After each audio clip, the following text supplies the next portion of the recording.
বন্ধুরা কেমন আছেন সবাই? আশা করি সবাই ভালো আছেন। দেখুন আজকে আমি অন্যরকমভাবে পার্শে মাছ ঝোল করতেছি। এই দেখুন তেলের পরে জিরে ফোড়ন দিছি, পেঁয়াজ কুচি আর কাঁচা লঙ্কা ভাজি করে নিয়েছি।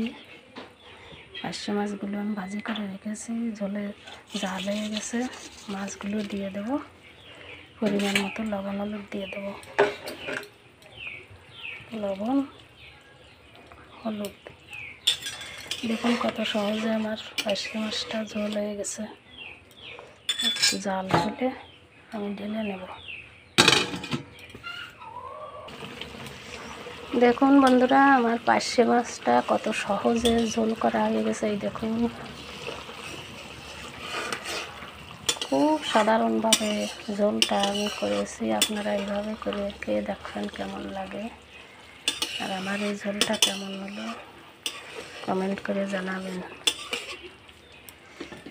দেখুন এই পাশের কড়াইতে আমি তাল জাল দিচ্ছি। এই দেখুন কত সুন্দর তাল হচ্ছে, আমাদের নিজেদের বাড়ির গাছের তাল।